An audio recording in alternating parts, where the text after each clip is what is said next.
I can't. I've told you that I can't sing either, so don't get too excited. Lindsay, thank you so much. We have a very busy day of news, and we've got it covered from every angle, starting with Wall Street bracing for this afternoon's announcement from the Federal Reserve as the central bank makes a decision on interest rate hikes. Also, Russia accusing Ukraine of attempting to assassinate President Vladimir Putin. What we know right now about its claims of a foiled drone attack on the Kremlin. Also in Texas, one day after federal agents arrested a man wanted for killing 5 people, authorities have also arrested his wife. And the man once lauded as the godfather of artificial intelligence is now calling the science that he made possible, quote, scary. Why he's now dedicating his life to warning people about the technology that he helped to create. Scripps News Live begins right now.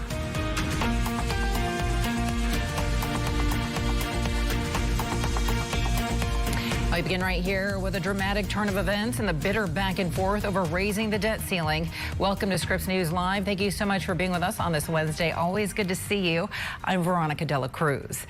Overnight, House Minority Leader Hakeem Jeffries and fellow House Democrats unveiled a bill that could end the stalemate with Republicans by cutting GOP leadership out of the process entirely. But they'd still need some of their Republican colleagues to cross the aisle in order to pull it off. Let's get you right out to Scripps News national political correspondent Kevin Cirilli, who's live for us right now on Capitol Hill. All right, Kevin, so we know that the GOP has the majority in the House right now. So let's talk about this plan. Does it even have a chance of passing? Hey, Veronica, it's a political Hail Mary, and they're going to be utilizing a little tactic known as the discharge petition. And what that does is force a bill out of a committee where it's been stalled for 30-plus days and brings it to an immediate floor vote where it would need 218 signatures to get this discharge petition filed. Now, because Republicans, yes, have control of the House, they've got a razor-slim majority. So the Democrats would need to pick up 5 moderate Republicans to get on board with this. Remember, at the debate, the center of the debate here is that everyone wants to see the debt ceiling raised so the U.S. doesn't default on $31.4 trillion of debt. But Republicans want to tie it to budget cuts and to cut some government funding. Democrats say they want to have that debate at another time, and they just want to raise the debt ceiling. So in order to do this, they're going to need to convince, again, a handful of moderate Republicans, potentially some in the bipartisan problem solvers caucus, to get on board with this. Meanwhile, Senate Majority Leader Chuck Schumer says that he would welcome a clean debt ceiling vote, as it's known. Take a listen to what he said the other day. As Democrats expose the Default on America bill for what it is, our position remains the same. Both parties should do what we have done in the past, the last 3 times default faced us. Both parties should pass a clean, bipartisan bill to avoid default together before we hit the critical June 1st deadline. Now, it's strategic for the House Democrats to unveil this plan at a time in which the House of Representatives is in recess this week. And so that means when they come back, they're going to be on a collision course with the calendar in order to get this to a vote before, as Treasury Secretary Janet Yellen announced earlier this week, the United States hits that so-called X date on June 1st, which is when we'd hit the debt ceiling. I mean, the clock really is ticking here, Kevin, and it's coming down to the wire. And we just heard Majority Leader Chuck Schumer, they're reacting to the situation. But what is the president saying right now? How is the White House reacting to all of this? Well, Veronica, I mean, you'll remember that House Speaker Kevin McCarthy and President Biden, it's been weeks since they've actually sat down face-to-face and negotiated over the debt ceiling. But next week, we're told by the White House that President Biden's going to convene with Speaker McCarthy as well as the bipartisan group of Senate and House leadership to try to get to some type of an agreement before June 1st. Now, separately from that, the economists predict that if the U.S. defaults on its debt for the first time, that there would be an almost immediate recession of about 5 percentage points in GDP recession if the United States can't make good on its payment. But separately from that, economists are forecasting potentially another recession at the end of this year. That's why when you've got the Federal Reserve, the central bank, meeting later this afternoon, likely going to announce another rate hike increase to try to rein in some of that record high inflation, the debt ceiling, inflation, this looming recession around the corner in the fourth quarter of this year, a lot of economic storms brewing in Washington, D.C. this week. A lot of economic uncertainty indeed, and of course all eyes on the Fed as well. Everyone waiting to see what Jerome Powell is going to do next. Kevin's really live for us on Capitol Hill. Kevin, thank you. So let's go ahead and take a closer look at all of this. Treasury Secretary Janet Yellen already warning that a default would mean, quote, economic catastrophe for the United States. But what would it mean for the average American family? Well, it would mean that Social Security payments that millions of people rely on would stop. Thousands of federal workers would be furloughed, and then millions would see their retirement savings plummet as stocks on Wall Street tank. This could be something that could metastasize into a bigger problem when you already start with markets that are in the position that they're in right now. Default would also put enormous stress on the banking sector, which has already been shaken by 3 large bank failures in just the past 2 months. And getting to the root of those troubles in the banking sector will be at the heart of a Senate Banking Committee hearing later this month. The committee, chaired by Ohio Democrat Sherrod Brown, has asked the former CEOs of both Silicon Valley Bank and Signature Bank to testify on May 16th. In a letter issued by Senator Brown alongside Republican Senator Tim Scott of South Carolina, those former executives were warned that they would be asked to, quote, answer for their bank's separate downfalls. Elsewhere in Washington right now, the Federal Reserve wrapping up its 2-day meeting. It's going to announce its decision on interest rate hikes this afternoon, something we are all paying close attention to right now. Fed Chair Jerome Powell holding a news conference at 2:30 p.m. Eastern. Scripps News will be carrying it live for you. And even though the data shows inflation has slowed, the Fed is still expected to raise those rates for the 10th time in the past 13 months. Happening now outside the White House, the group Bring Our Families Home is bringing attention to the plight of Americans being detained overseas. This group is working to secure the release of people like former Marine Paul Whelan and Wall Street Journal reporter Evan Gershkovich, both who are classified as wrongly detained in Russia. But they're also working on behalf of dozens more Americans being detained in at least 7 different countries, some of whom have been held captive now for more than a decade. Let's get you right out to Scripps News congressional correspondent Stephanie Liebergen, who's live at that rally for us in Washington. So, Stephanie, I understand that you were able to speak with some of the parents of those who are detained overseas right now. What are they saying to you? Hey, Veronica, good afternoon. Well, this event behind me here, organized the Bring Our Families Home group, is really a coalition of families that came together, out of the terrible circumstances that brought them together to try to support each other to get their loved ones home, whether they're being held hostage, a political prisoner, or wrongfully detained. So this group and these families really have 2 simple asks. They want to meet, they want to sit down with President Biden, and they want to know that the American government is doing everything possible to try to get their loved ones home. Now, these families really provide support for each other, and that was something we heard from the families that have successfully had their loved ones be returned back into the United States. Trevor Reed, for example, has been home for just about a year now. I caught up with his family and with Trevor himself, who is out here today supporting the other families and people who have been wrongfully detained. And Trevor Reed's family said they're really dedicated to supporting the other families as they go through this trauma that's really hard to understand if you've never been through something like it. Take a listen to a bit of what Trevor's dad had to say. We're just here to support all the families. We can't walk away from this. We've been where they're at, and we want all of their families to experience what we've experienced in them, their loved one coming home. Now, there's not really a comprehensive list anywhere of the number of Americans that are being held overseas. Some of them are wrongfully detained. That is an official government determination, but not all of them. Not all of the families here this morning are formally deemed wrongfully detained by the State Department. One of the mothers I talked to, Kay Denman, her son, she said today it's the 3rd anniversary of her son and a friend of his being held in Venezuela.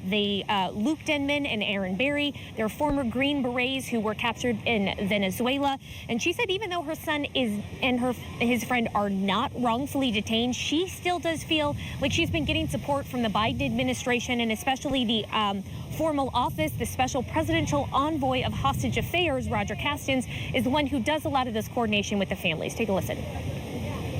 We are not officially under SPIHA, and that's where we have a problem, is we feel like they are wrongfully detained, and we should be able to get those services from SPIHA and Roger. But Roger keeps an eye on them because he's been down to Venezuela a few times, and he does visit them just to make sure the well-being of the boys are good. So lots of emotions out here today, but really one simple message from all the families and loved ones here, making sure that the government and the Biden administration supporting these families as best they can, working to bring all of these Americans back home, and then of course just supporting each other as they go through what is a really hard and traumatic experience for the entire family, not only the ones held abroad. Yeah, I can't even imagine. Stephanie Liebergen reporting live from that Bring Our Families Home rally in Washington. Stephanie, thank you so much. Still to come on Scripps News Live, Ukraine denying any involvement in a reported attempt on Russian President Vladimir Putin's life. What we know right now about Moscow's claims of a thwarted drone attack. Also, 8 children are among the 9 killed in a school shooting in Bosnia. A 14-year-old boy is now in custody. And one day after federal agents arrested Texas man accused of killing 5 people, his wife has now been arrested as well. We'll have new information when Scripps News Live returns right after this.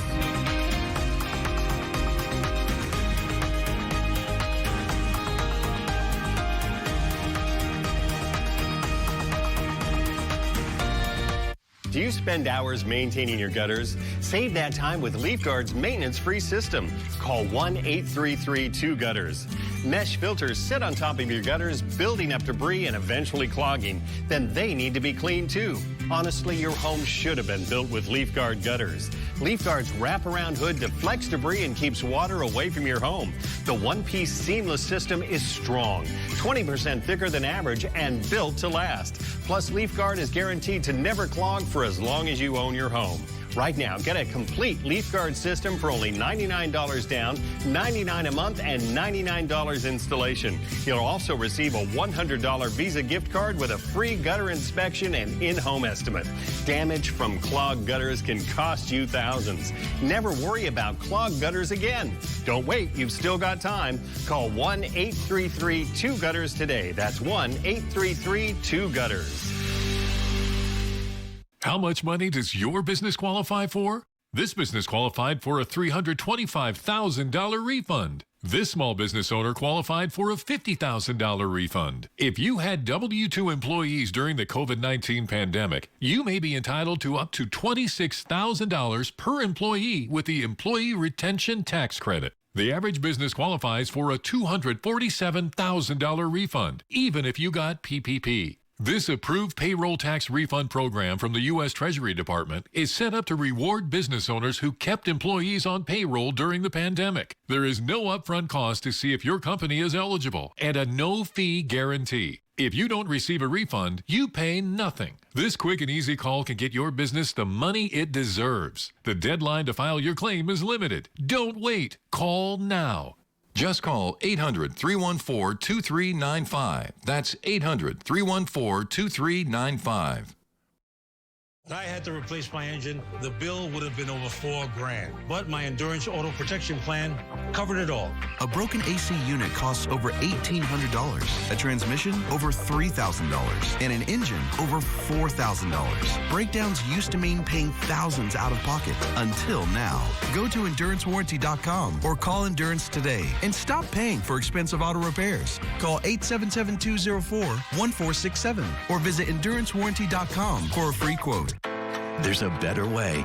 to begin your mornings. Good morning, everybody. Welcome to Morning Rush. Thanks so much for being with us. Context and conversation. There's a new study that might make you feel a little bit better. Okay. So listen to this. On the stories that will shape each day. Here with us now is meteorologist Scott Withers. You got just wave after wave after wave. So you can get on with yours. Make sure you stay with us as we monitor this developing story. Morning Rush. Weekday mornings starting at 7, 6 Central.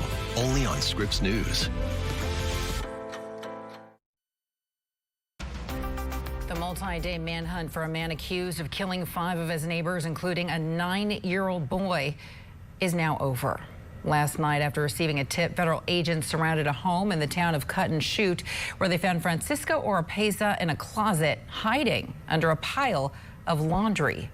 38-year-old Oropesa, a Mexican national, accused of flying into a drunken rage on Friday night when his neighbors asked him to shoot his gun further away from their home so their baby could sleep. Investigators say he forced his way into that family's home and started shooting. Scripps News national correspondent John Moan is live for us now from Cleveland, Texas, the scene of the murder, and just 17 miles from where police caught the suspect. He is also at the San Jacinto County Jail, where I believe that the suspect is being held. John, you were at the press conference earlier this morning. What have officials been saying? What more can you tell us at this point?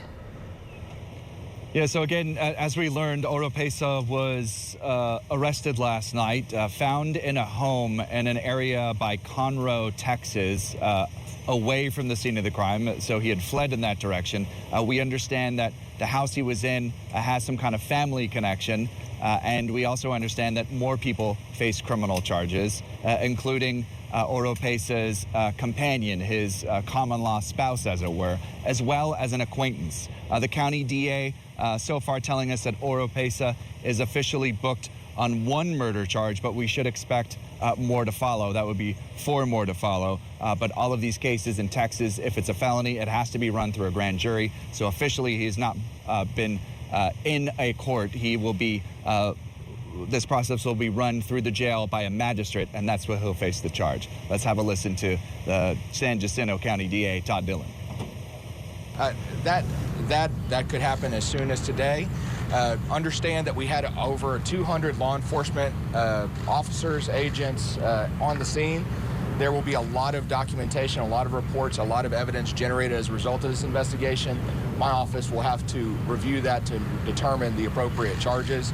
That will take some time. This is an office with 1 elected district attorney and 2 assistant district attorneys.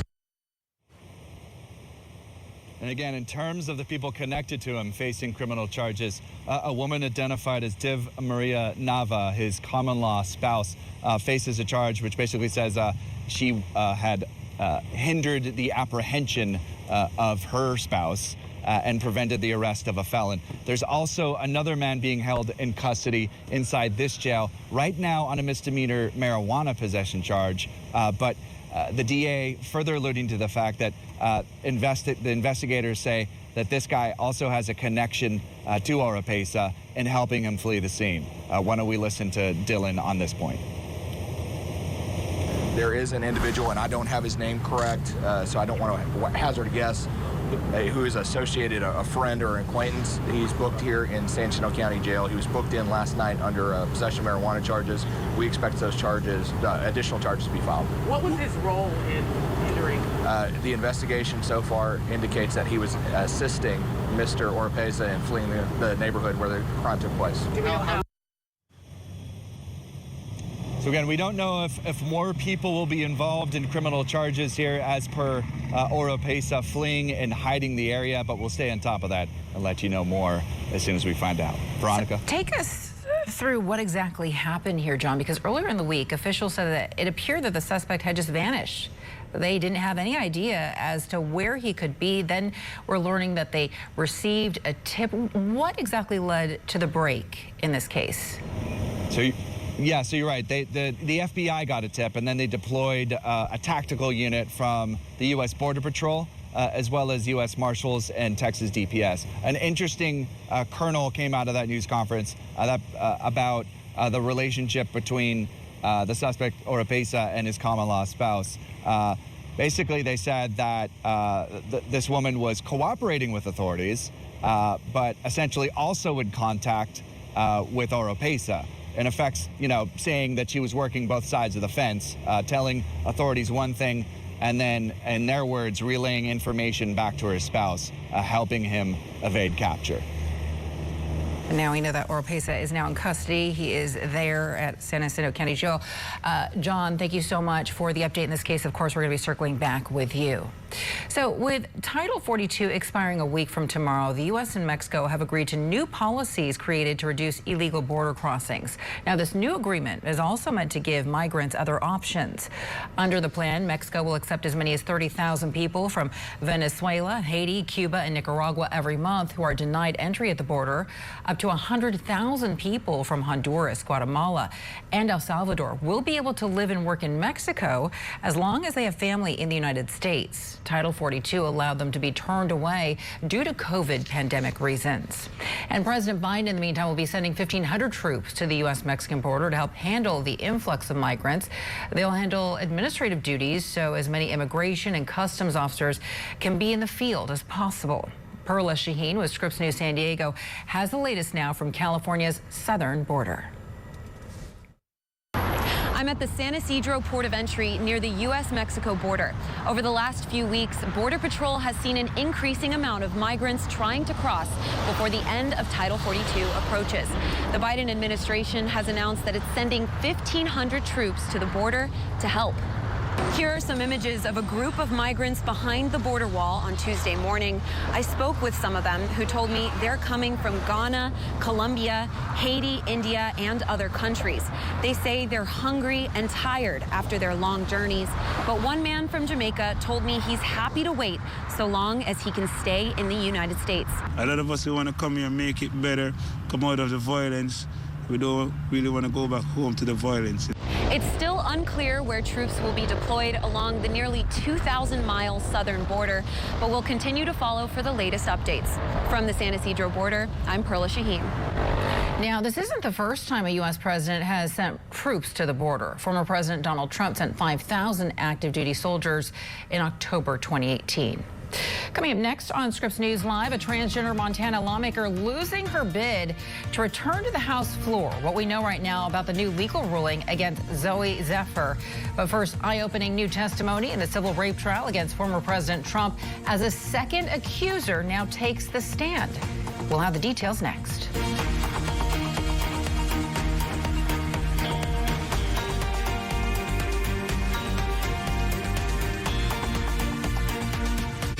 If you, like many people, are covered by both Medicare and your state's Medicaid, here's something important to know. Now you could get even more health benefits than you already have. It's the United Healthcare Dual Complete Plan. To find out if you or someone you care about is eligible, it's easy. Call now to talk with us. We can explain it all and answer your questions. Medicaid gives you benefits, and Medicare gives you some too. But a dual complete plan can add even more benefits and features compared to original Medicare. You'll have lots of doctors and hospitals to choose from. $0 copays on all covered prescriptions, including brand names. And depending on where you live, you could enjoy other benefits too, like more dental care and rides to and from your doctor or pharmacy. Most plans even give you up to $300 a month to help pay for covered over-the-counter products, groceries, and new this year, utility bills. And best of all, with this plan, there's no extra cost to you. Remember, if you have Medicare and Medicaid, chances are you could get a dual complete plan. So call now to talk with us. Our agents are available to help. We know healthcare can be confusing. United Healthcare can straighten things out. And with over 40 years of experience, you can count on us to be there for you. With a dual complete plan, you could have a wide choice of doctors to choose from. $0 copays on all covered prescriptions, help paying for covered over-the-counter products, groceries, and utility bills. More dental coverage too, all at no extra cost. If you have both Medicare and Medicaid, you may be eligible for dual complete. So call the number on your screen now to see if you're eligible or to enroll. There's more for you with the United Healthcare Dual Complete Plan.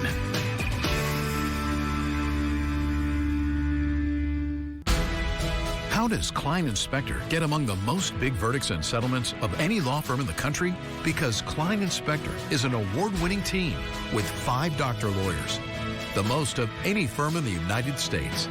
And that's why the New York Times calls Klein & Spector a powerhouse law firm. So if a defective product, motor vehicle accident, or medical malpractice caused a catastrophic injury, call Klein & Spector.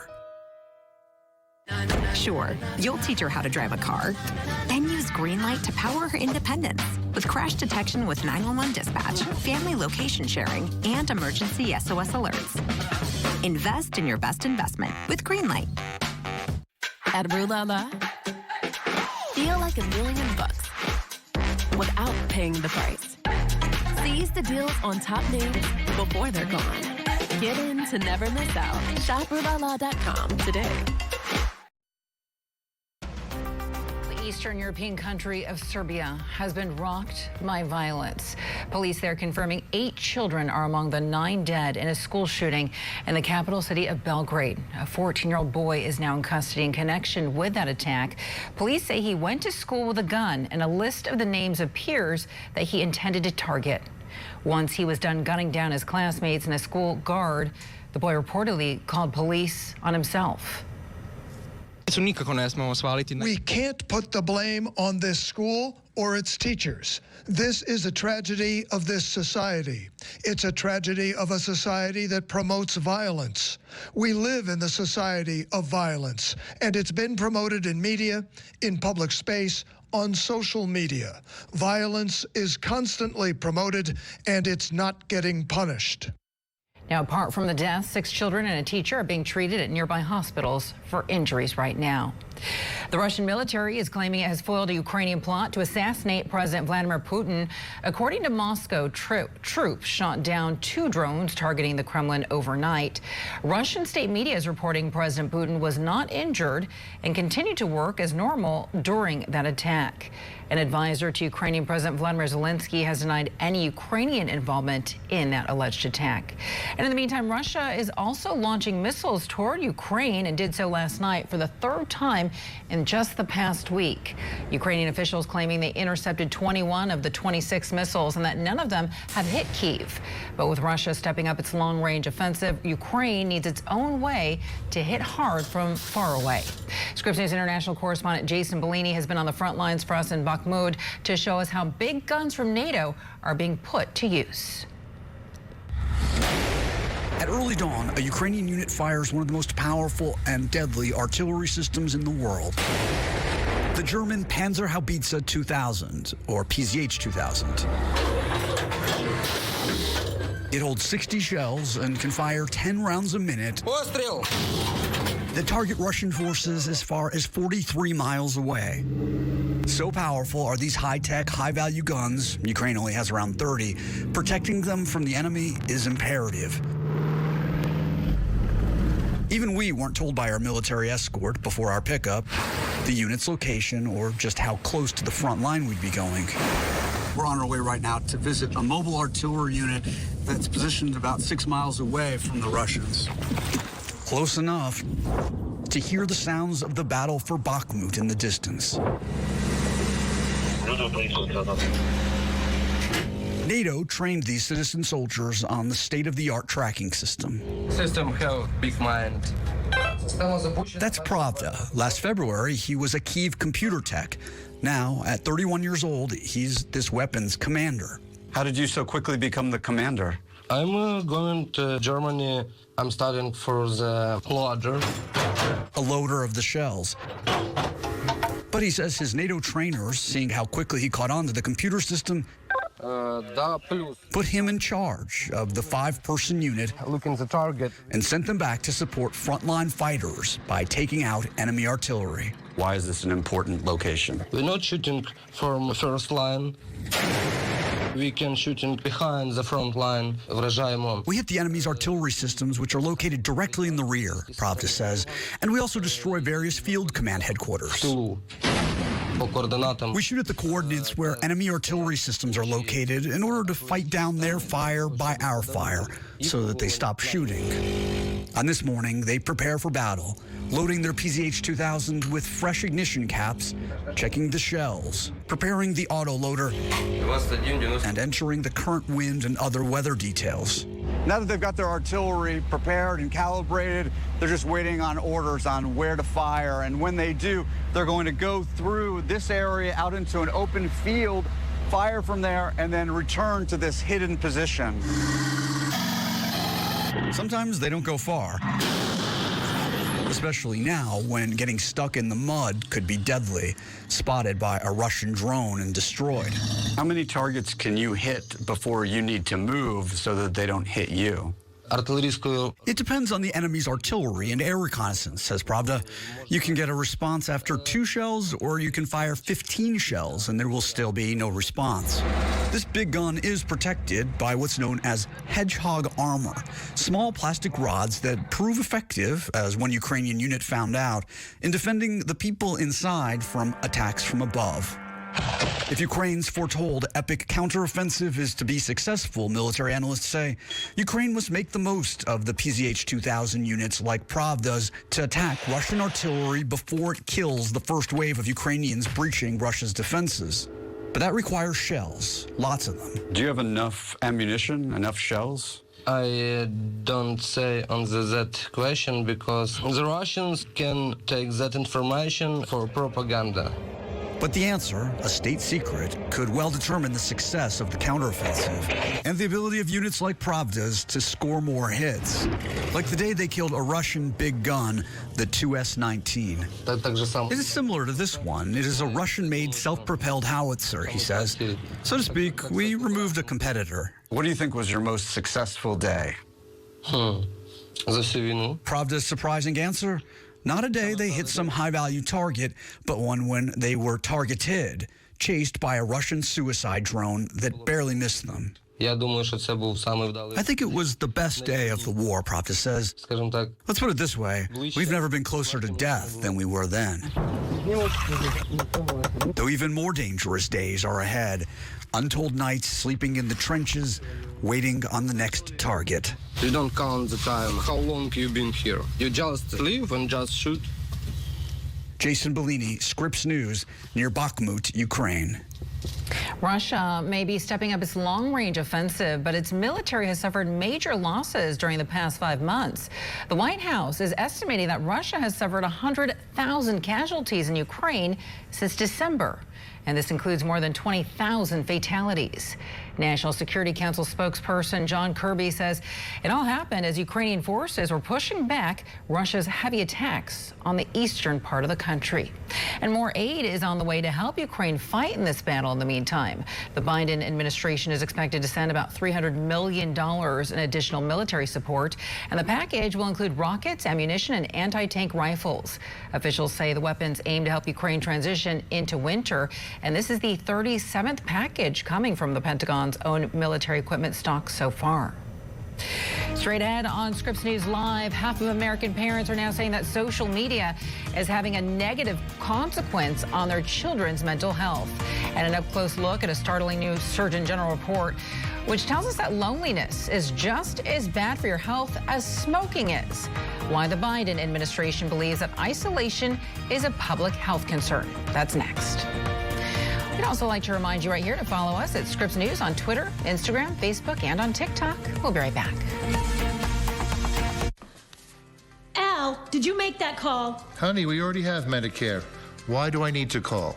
Alan, the Feldman said we may be able to get additional benefits with a Medicare Advantage plan right here in our zip code with $0 monthly premiums. Honey, what do you mean additional benefits? We turned 65, we got Medicare. That's all there is to it, right? I'm talking about Medicare Part C, commonly called Medicare Advantage. We have traditional Medicare, which is only Medicare Parts A and B, but not Part C. Wait. So not everyone on Medicare is a Part C plan? No, that's why we need to call, because there may be plans available with additional benefits that aren't covered under Medicare Parts A and B. We don't have a Medicare Part C plan which covers everything in Part A and Part B, plus extra benefits in Medicare Part C. What kind of extra benefits? There are great plans that may be available with extra benefits like dental, vision, and hearing. Did you say dental? Yes, dental. Medicare Part C plans could include dental benefits that help cover routine dental exams and teeth cleanings, plus dental x-rays, fillings, gum disease treatment, and dentures. We need that. I'm calling. If you're losing coverage, moving, or new to Medicare, call to speak with a licensed insurance agent. If you don't have a Medicare Part C plan, call now because there may be plans with additional benefits available that are simply not covered under Medicare Parts A and B, like routine dental coverage. If you're on Medicare, you can call even if you called last year. We will check to see if there's a Part C plan available in your area with additional benefits. Remember, you don't get Medicare Part C benefits automatically. Call now for your free 2023 no-obligation Medicare benefits review. Call 800-817-7602. 800-817-7602. If you're living with diabetes, this sound may save your life. A continuous glucose monitor provides glucose readings and alerts you in real time to potential lows and harmful spikes without painful finger sticks. It's easy, convenient, and proven to lower your A1C. If you administer insulin, you may qualify for a continuous glucose monitor at no cost to you. Call now. It could save your life. Just call 800-233-6176. This new GCM technology immediately eliminates your pain and helps you make better diabetes treatment decisions. That means no more guessing. It's easy to see your glucose number any time of the day. Call now and get free shipping. Plus, we'll bill your insurance company for you. Satisfaction guaranteed. Don't wait until it's too late. Take control of your diabetes now. Just call 800-233-6176. That's 800-233-6176. When Lila was ready to sell her ring, she sent it to Worthy, where they took care of everything and auctioned it on her terms. Then, Worthy sent Lila her money. Get what you're worth at Worthy.com.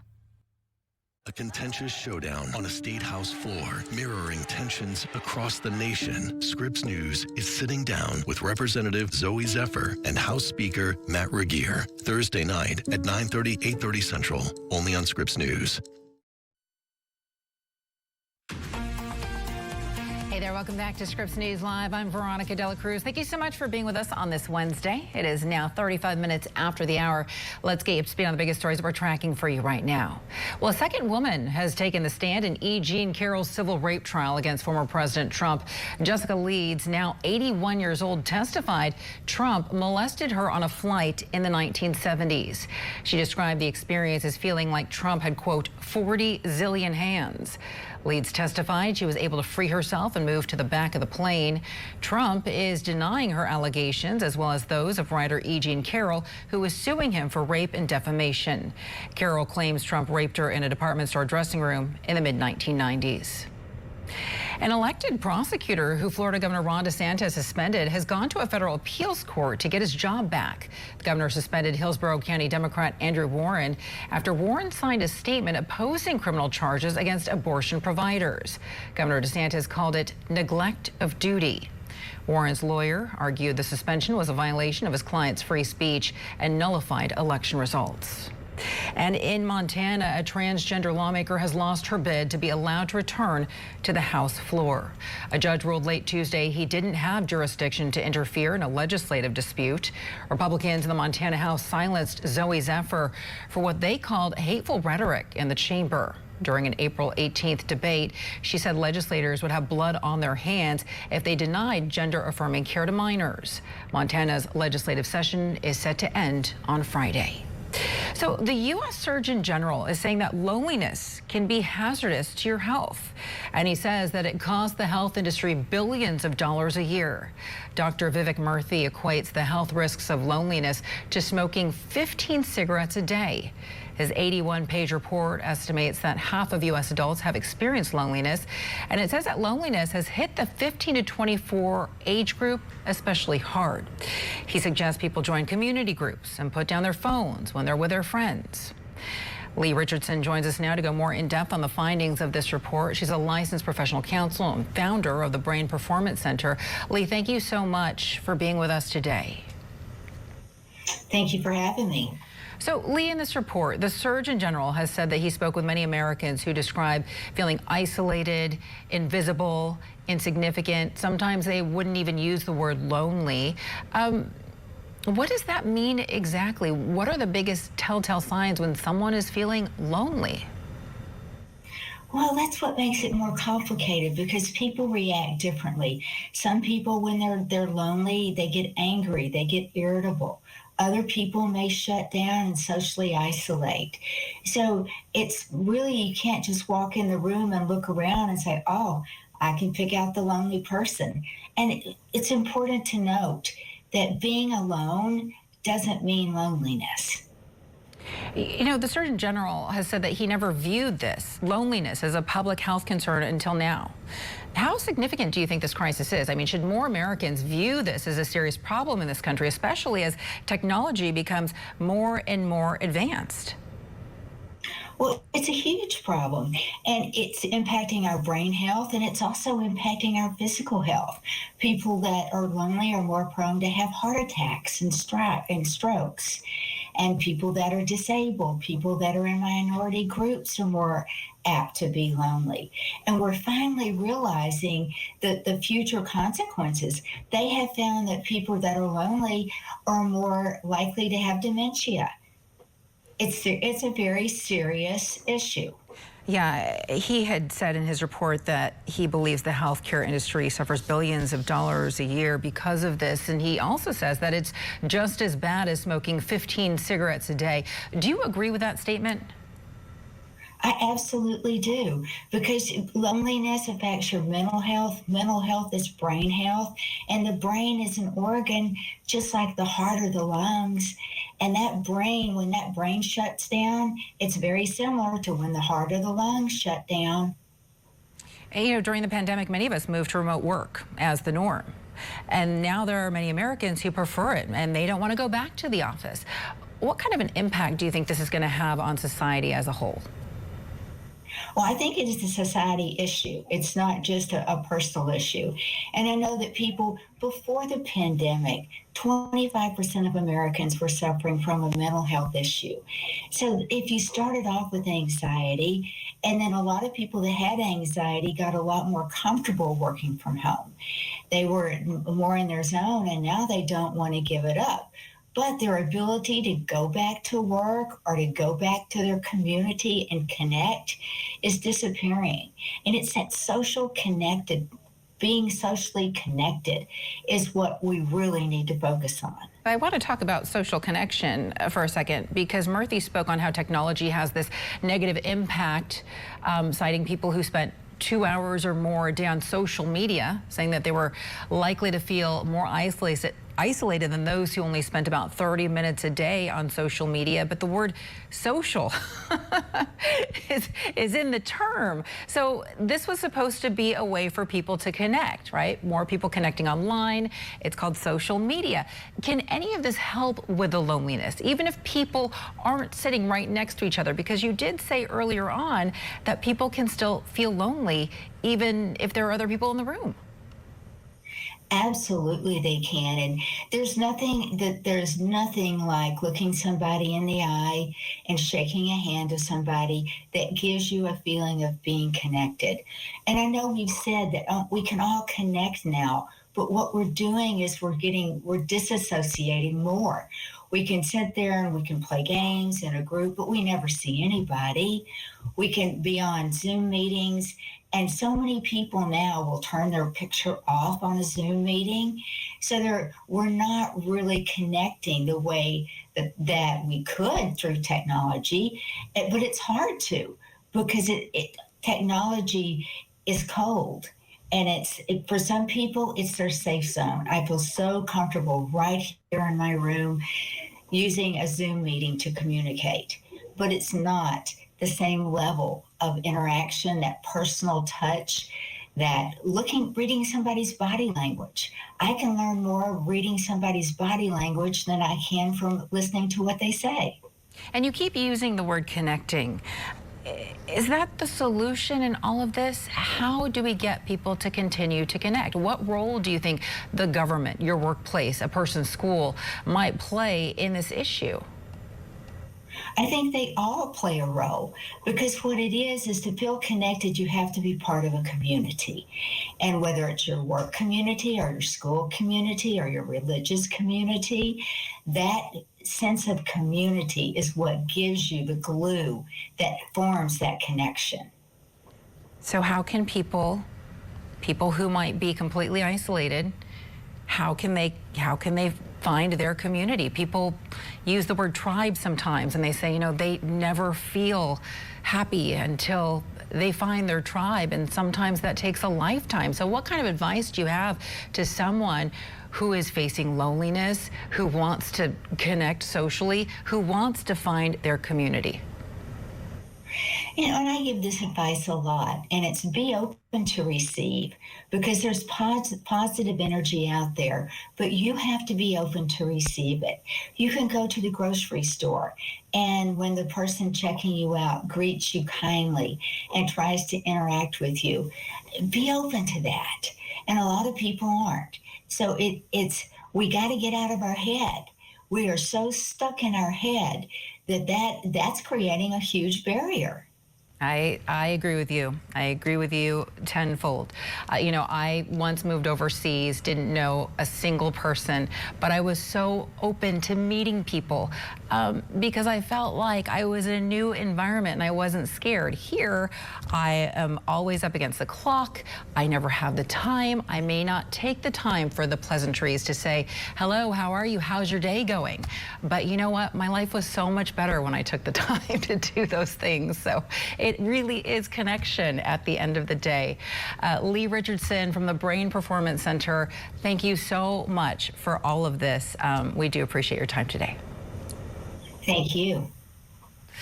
Coming up next, half of American parents think their children's mental health is suffering because of social media. And it's all according to a new survey conducted by the Harris Poll for the Nationwide Children's Hospital. Now, the new data comes at the very same time that new polling from the Pew Research Center shows us that as many as 95% of teens use social media every day, nearly doubling the number of teens who said the same thing back in 2009. Also, a startling 180 from the so-called godfather of AI, the man who once helped pioneer artificial intelligence, leaving his post at Google. Jeffrey Hinton is now saying that he is going to dedicate his life to finding the consequences of the technology that he helped to build. He's been telling BBC News that AI chatbots are, quote, quite scary, and in a matter of time will be more intelligent than humans. He also spoke with MIT Technology Review and suggested that people could use AI to manipulate elections or even incite violence. Hinton says that Google has been responsible with its handling of artificial intelligence. So those concerns are no doubt going to be up for discussion tomorrow at the White House. Chief executives from Google, Microsoft, OpenAI, and Anthropic will be meeting with Vice President Kamala Harris and other administration officials. They'll be discussing methods to help reduce potential risks associated with artificial intelligence. Harris will also highlight the importance of developing ethical and trustworthy technology. Tomorrow's meeting is part of a broader effort for government officials to engage with big tech. So practice makes perfect. Straight ahead, we're going to tell you more about Great Britain as they plan for the royal coronation.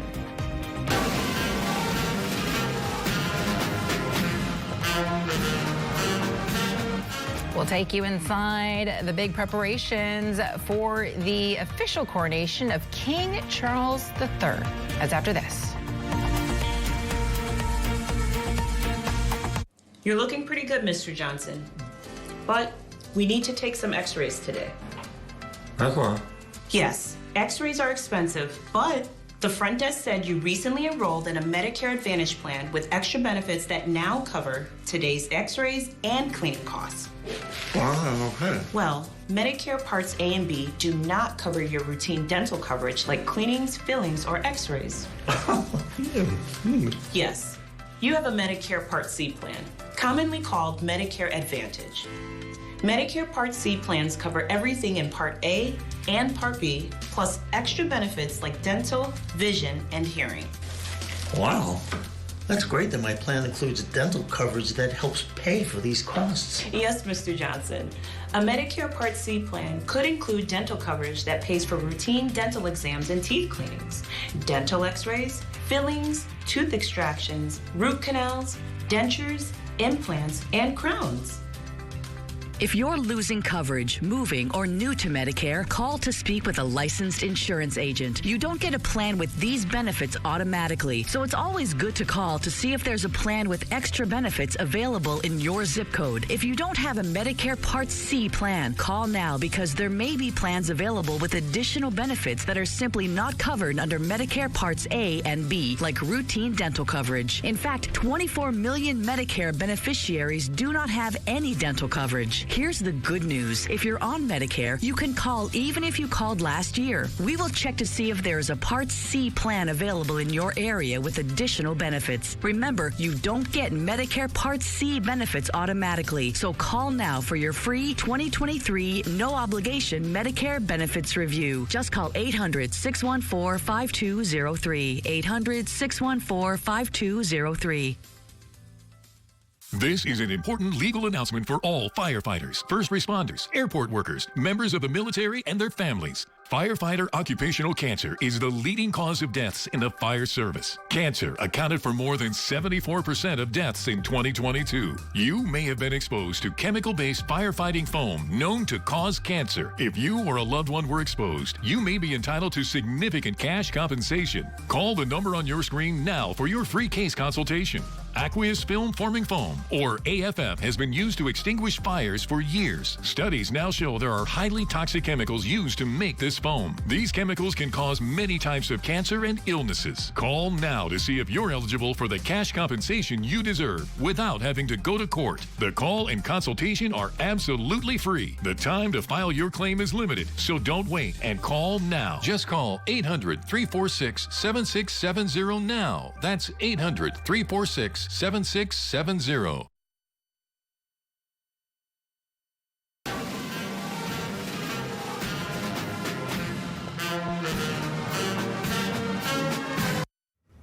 The official coronation of Great Britain's King Charles is still 3 days away, but thousands of British sailors, soldiers, and aviators spent hours last night rehearsing in order to ensure a perfect display on the big day. Soon, royal fans will see all that hard work. They'll pack the streets near Buckingham Palace to cheer on the new king and Camilla, the Queen consort. The pair will be crowned at Westminster Abbey. Several world leaders are on that guest list, including First Lady Jill Biden. Charles says that his coronation will not be as extravagant as his late mother's, Queen Elizabeth II, but the cost could top $125 million. So despite the price tag, experts believe that the coronation will provide a big boost to tourism. The coronation of King Charles is a significant royal event for the UK. So we wanted to see a quick increase in visitor numbers, tourism incomes, which eventually leads to more tax revenue during this period. We also expect to see a fast growth in revenue in the local hospitality industry, which serves both local residents and visitors. So all this will contribute to the recovery of UK tourism and boost the local economy. More than 2 million visitors traveled to London for Queen Elizabeth's Platinum Jubilee last year, and King Charles' coronation could draw just as many. And back in the U.S. now, sustainable styles were front and center at a Goodwill Eco Fashion Show. Designers and stylists turned to green techniques to address the environmental impact of clothing, and they are setting the bar high, hoping that the rest of the fashion industry is going to follow suit. Scripps News correspondent Stephen Craddock takes us to the runway, serving as a force for change. Thrifting is a win-win for her because she can fill her closet with trendy looks on a budget. Who says protecting the earth can't be fashionable? Models hit the catwalk at this eco-fashion show. Students, artists, and even the kids Enjoy dressing on trend and wearing clothes. There we go. are all rocking the latest trends. And those outfits don't break the bank. Some will set you back less than $50. Total cost of the outfit to make was $15. The stylists behind these looks are all thrifters. What I love about thrifting is that I am doing my part in supporting my community. I'm also able to save money and still look fabulous. One stylist and designer makes custom pieces from the racks at this North Georgia Goodwill. Just got back from Goodwill. Now we're home. Now it's time to cut it all up and make these garments. Abraham Carrillo is the founder of Roman Supply Co., based in Atlanta. What started as a hobby turned into a mission to help reduce the amount of waste in landfills. We are taking something that should be happening and turning it into art. So upcycling and all that. And one of our core values is nothing wasted, less is more. Textile waste materials like clothes, bed sheets, and tablecloths contain harmful chemicals and dyes. When dumped into landfills, they can release toxic chemicals into the air, soil, and water. According to the UN Environment Program, the fashion industry contributes up to 8% of the world's carbon emissions. Its data also shows textile dyeing is the second largest polluter of water in the world. We all wear textiles. It is really, really important that we don't send them to landfills. Swarupa Ganguly is the acting chief of Resource Conservation Branch at the EPA. She says the agency recognizes the need for producers and consumers to embrace a circular economy, an approach that strongly encourages markets to reuse products and minimize waste. You have to think about reuse. You have to think about redesign. You have to think about donation. You have to have a completely different mindset. There is a lot that we as consumers can do to reduce our imprint on textiles. And that's where thrifting comes in. Goodwill and other thrift shops accepts one man's trash and turns it into another man's treasure. Elaine Armstrong, the VP of Marketing for Goodwill of North Georgia, says the company is a champion for green efforts. We are in the business of reuse, and so every time you have an opportunity to reuse something instead of buying it new, we celebrate that. So it's a win-win-win all around, and it's also great for the environment. Thrift shopping experts Corinne Charles and Brittany Neal are doing their part. Charles founded Thrifting Atlanta in 2011, a social network with over 69,000 members, including bargain shoppers, stylists, and resale business owners. And Neil has been passionate about thrifting since she was a little girl. She uses social media to encourage others to adopt sustainable shopping habits. I'm that person that when they're like, oh, I like your outfit, I'm like, oh, it's thrifted. Like, I make sure I tell people, and then they're like, oh. So I'm that one. I'm always sharing, like, I am not ashamed to say, like, hey, I only spent $5 on this. Like, I'm excited about it because to me, like, if you're saving money and you're helping the planet, you're killing two birds with one stone. Charles feels the same. She helps debunk the negative stereotypes often associated with thrifting. Growing up in a single parent household, and back then thrifting was, people kind of looked down on it because they thought you were homeless, you didn't have any money. And now today to see that, TikTok is exploding. I see young kids in here coming with their friends. And it's just such a great feeling to know that, I had a part in changing that stereotype. And this fashion show, again, is just letting people know that, hey, you can be fashionable, you can be fly, you can save money, you can make your impact on the earth. And it's just a good thing to do. Stephen Graddick, Scripps News. And they all look great. Straight ahead at 2:30 p.m. Eastern, Federal Reserve Chair Jerome Powell will be announcing a decision on interest rates. In the next hour of Scripps News Live, we're going to take a closer look at the potential impacts of what could be the 10th hike in just 13 months. I'm Veronica Dela Cruz, and we're back after a short break. This year, Americans will spend $41 billion on auto repairs. That's right, billions with a B. Why is that number so high? Because cars break down. Your vehicle is going to end up in a shop like this too, and if it's no longer under warranty, you're the one who has to pay the bill, and it could cost you thousands of dollars. That is, unless you call CarShield. With a plan through CarShield, administrators will pay for those costly repairs directly to the mechanic of your choice, including dealerships. That means you get protection on major parts and systems like the engine, transmission, electrical systems, and more. Plus, 24/7 emergency services for flat or damaged tires, lockouts, dead batteries, and towing at no additional cost. And there are even rental car options to keep you on the road. I've been a mechanic for 35 plus years now. I've seen thousands of repairs over the years. My happiest customers are the ones that come in, do have some kind of auto protection policy that's going to cover the repair that they wasn't expecting anyway. I feel great about recommending CarShield to everybody I see. CarShield has a rich history of dependability, reliability, and success, and has been featured on leading networks like ABC, CNN, Fox News, and more. CarShield is America's most trusted auto protection company. My mom told me to call CarShield, and I saved $5,000. You should always listen to your mom. As soon as my car broke down, CarShield jumped into action, and I had my car back within days. I've been with CarShield for close to 7 years. I have 3 vehicles covered, and I saved close to $9,000. I called CarShield and saved over $5,000. Yes, CarShield is a good value. Every plan through CarShield comes with a price lock guarantee, which means no matter how many repairs you need, the price you pay today will never change for as long as you cover your car. Call now and save money with your price lock guarantee. It's not a matter of if your car will break down, but when. Call CarShield now before it's too late.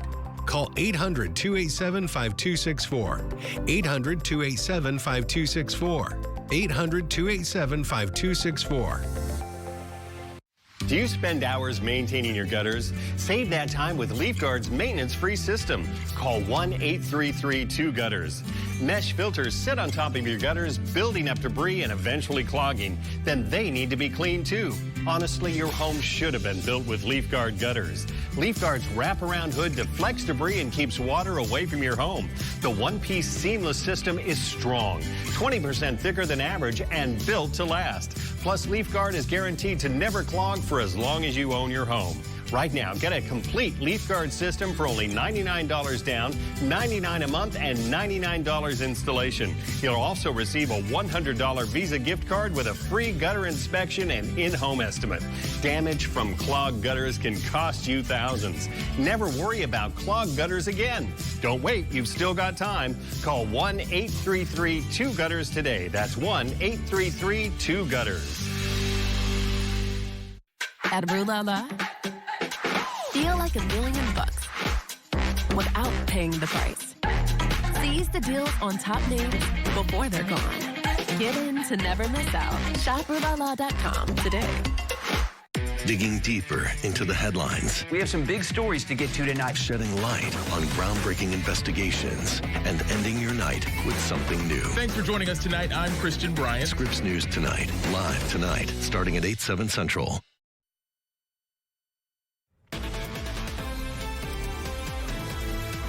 We begin this hour with some breaking news coming from Midtown Atlanta, where police are confirming there is an active shooter. I want to get you right out to our Maura Siriani, who is currently in lockdown in a restaurant there in Midtown. Maura, are you with us? Hey, Veronica. Yeah, I got you. Can you hear me? What can you tell us about what is happening right now? Hey, Veronica. So yeah, I'm sitting at a restaurant nearby where this active shooter was reported. It was reported around 12:40 here in Midtown Atlanta. I also live in this neighborhood. Sitting in this restaurant, as I do pretty much every day, see dozens of police officers, Atlanta police officers zooming by. I saw officers on motorcycles zooming by. Obviously, right away, knew something wasn't right. That's not common. So we were told to shelter in place here, the restaurant that I'm at with producer Hannah, Morning Rush producer. We're just having lunch. Typical afternoon. They've locked doors here, and we're told to shelter in place. So that is where we are right now. Unfortunately, I can't walk down to the scene because, there aren't a lot of people outside here. Still being told to stay safe. Not really sure the status of this shooter. Listening to local reporting, they have said that multiple people have been shot. I'm still working, of course, to confirm details, but, Sure. Feels kind of helpless. Locked in a restaurant right now near the scene, so hopefully we can get you some details soon. All right, I just want to go ahead and circle back, Maura, to something that you just said moments ago, which was you believe that multiple people have been shot. Do you have any information at this point as to how many people, whether they were fatally shot, if anyone is injured? What can you tell us? I don't know as far as the extent of the injuries. I'm following Atlanta police on Twitter. They said at this point we are aware of multiple people injured. No suspect is in custody. So we don't have a number. I don't know the extent of the injuries. Again, kind of still locked in a restaurant nearby, waiting just as everyone else is to hear from police. Definitely very scary. This apparently happened at Northside Hospital, Northside Midtown. It's a shooting situation about Northside Medical half a mile away, not even from where I'm standing right now. So once the scene is cleared on there, hopefully soon we can walk down there and get some more information. And we're looking at these live pictures right now, Maura, and we had a chance to hear one of the local reporters there on the scene who said that he is covering this shooting happening at Northside Hospital, Northside Medical Center, which we just saw in those pictures right there moments ago. There it is right there. How close are you right now to Northside Hospital? I think we're about 0.4 miles away. And so, like I said, about 20 minutes ago, saw all the officers zooming by, also a fire truck, officers on motorcycles as well. And again, that's not typical to see, you know, upwards of dozens of police responding to something like this at 12:45, 1 o'clock on a Wednesday. So immediately knew something was wrong. Heavy police presence in that area. Again, Atlanta police tweeting that anyone who is not in the area is asked to stay away. So that's why not walking down there just yet until they give us the go-ahead to leave the restaurant. Well, absolutely, because this is an active shooting as we understand it, which is why you are sheltering in place right now. And I'm sure they're having the entire neighborhood do that. Because we are a national news organization, Maura, can you explain to us exactly where Midtown is in Atlanta? Yeah, Midtown is not downtown, but it's a pretty big neighborhood. It's a pretty densely populated neighborhood. A lot of, you know, traffic in this area, foot traffic. So it's really no surprise that they are tweeting out live updates and telling people, hey, you know, I have a friend who's at a restaurant down the street. She's also texting me that, you know, they locked the doors at that restaurant too. So that's the best I can describe it. It's not downtown Atlanta. It's not far from downtown, but it's just a big, densely populated neighborhood. And like you were just saying, Maura, you were saying that this is an area where it's not uncommon to see law enforcement speeding down the street. What is happening in the restaurant where you are right now? You're saying that they're asking folks to stay sheltered in place. Have they barricaded doors? What is it looking like? Yeah, everyone's just kind of sitting at their tables, listening to live updates. And I stepped outside on the patio. I'm sure you hear more law enforcement zooming by me right now, headed to that scene. I'm not leaving this patio though, because as far as we know, that person is not yet in custody. So really scary. This is, you know, it may be common to see one officer heading to a scene, but something like this, immediately your heart just drops. You know it's not right. And so everyone in this restaurant is just listening to live updates. And, you know, the owner of the restaurant locked the door immediately. And like you were saying, I'm also following Atlanta police on Twitter. They are saying that they are investigating an active shooter situation in the area of 1110 West Peachtree, which again is in this neighborhood, Midtown Atlanta. They're asking folks to stay out of the area and also to stay sheltered in place, just like you are with Hannah, your producer there in that restaurant. Now, as we know, we have no idea how many people have been shot, how many people are injured, or whether or not there are any fatalities. Obviously, there isn't a suspect in custody, which is why this is an active shooter investigation. Maura, take us through the timeline quickly of exactly what happened to you and what you know so far. Go ahead and just set the scene for us one more time. Yeah, so the first tweets came out from Atlanta police at 12:40, maybe just before that. But right before we saw those tweets, I was seeing dozens of police cars, a fire truck headed that way, and some officers on motorcycles just zooming that way towards Northside Hospital. Again, that is that address that I believe you just read off there from Atlanta Police Department's Twitter page. They are asking people to just basically stay out of this area, and that's why, again, you're seeing live images from that scene, but you know, as far as we know, we are just not asked to head that way right now until we get the okay that the shooter has been, you know, taken into custody or what have you. I live in this neighborhood. I live right here in Midtown. I could walk down there from, you know, where I live, and it's just people are on edge. They're waiting for updates.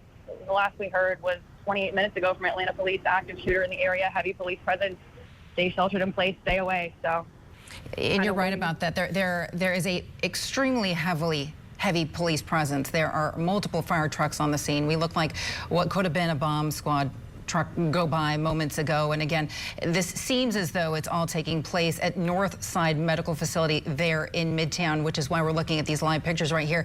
Again, police investigating this active shooter situation. We don't have any confirmation as to how many people have been shot, whether there are any injuries, any fatalities.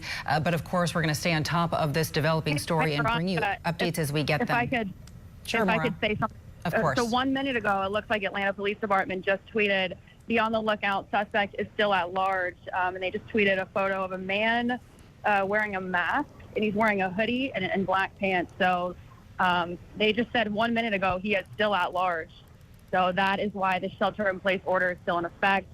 Morning Rush producer Hannah and I are just still in this restaurant nearby, just as everyone else is, kind of waiting to see when they can apprehend this person. Hopefully he doesn't hurt anyone else, because Atlanta police have already said that they are aware of multiple people injured. That's a direct quote. All right. So you said that they also believe that they know who the suspect is, most likely through images taken from cameras in the area. That suspect wearing a gray hoodie, a mask, carrying a backpack. It looks as though it might be a tan backpack, and he had the backpack strapped to his front. We're going to go ahead and take a quick break, and we will be back after this. You're looking pretty good, Mr. Johnson, but we need to take some x-rays today. That's why. Yes, x-rays are expensive, but the front desk said you recently enrolled in a Medicare Advantage plan with extra benefits that now cover today's x-rays and cleaning costs. Wow, okay. Well, Medicare Parts A and B do not cover your routine dental coverage like cleanings, fillings, or x-rays. Yes, you have a Medicare Part C plan, commonly called Medicare Advantage. Medicare Part C plans cover everything in Part A and Part B, plus extra benefits like dental, vision, and hearing. Wow. That's great that my plan includes dental coverage that helps pay for these costs. Yes, Mr. Johnson. A Medicare Part C plan could include dental coverage that pays for routine dental exams and teeth cleanings, dental x-rays, fillings, tooth extractions, root canals, dentures, implants, and crowns. If you're losing coverage, moving, or new to Medicare, call to speak with a licensed insurance agent. You don't get a plan with these benefits automatically, so it's always good to call to see if there's a plan with extra benefits available in your zip code. If you don't have a Medicare Part C plan, call now, because there may be plans available with additional benefits that are simply not covered under Medicare Parts A and B, like routine dental coverage. In fact, 24 million Medicare beneficiaries do not have any dental coverage. Here's the good news. If you're on Medicare, you can call even if you called last year. We will check to see if there is a Part C plan available in your area with additional benefits. Remember, you don't get Medicare Part C benefits automatically, so call now for your free 2023 no-obligation Medicare benefits review. Just call 800-614-5203. 800-614-5203. If you're living with diabetes, this sound may save your life. A continuous glucose monitor provides glucose readings and alerts you in real time to potential lows and harmful spikes without painful finger sticks. It's easy, convenient, and proven to lower your A1C. If you administer insulin, you may qualify for a continuous glucose monitor at no cost to you. Call now. It could save your life. Just call 800-233-6176. This new GCM technology immediately eliminates your pain and helps you make better diabetes treatment decisions. That means no more guessing. It's easy to see your glucose number any time of the day. Call now and get free shipping. Plus, we'll bill your insurance company for you. Satisfaction guaranteed. Don't wait until it's too late. Take control of your diabetes now. Just call 800-233-6176. That's 800-233-6176.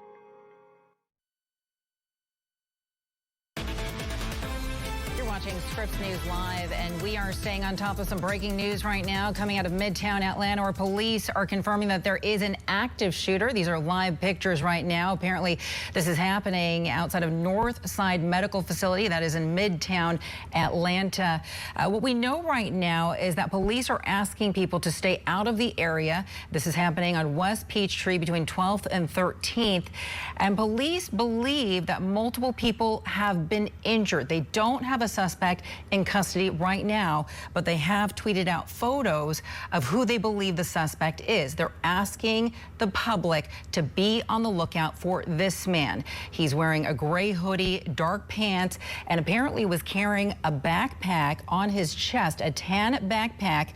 It does look like he has a gun in his hand in those photos, though we can't confirm that right now.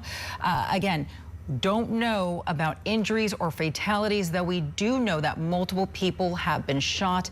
Apparently, this all happened at Northside Hospital at about 12:40 in Atlanta. That is 12:40 Eastern time. We're going to continue to stay on this breaking story and bring you updates as we get them. Again, police asking the public to stay out of the area in the meantime. I want to get you back now to some national news. The Federal Reserve announcing its next interest rate decision in just about an hour from now. Now, if the Fed raises rates again, it will be the 10th rate hike in a row. The central bank has been trying to balance an improving economy, good job numbers, and historically low unemployment with inflation that remains too high. While the rate of inflation has come down since the Fed started raising rates in March of last year, it has yet to come down enough. And this time, the Fed also has to deal with concerns over the banking industry after 3 banks failed this year. White House correspondent Haley Bull joining us now live from Washington. So, Haley, the Biden administration has reason to point to many strong economic indicators. There have been multiple reports that have been extremely positive on the economic front, but the Fed keeps pointing the finger at the rate of inflation. What is the exact expectation here? Good afternoon, Veronica. That's exactly right. Economists largely expect the Fed to raise the rate again as they try to tamper inflation, but also face concerns about tipping the economy into a recession. If it raises rates, it would bring it to the highest level in 16 years. For viewers at home, this means higher borrowing rates on things like your auto loans, mortgages, and for businesses.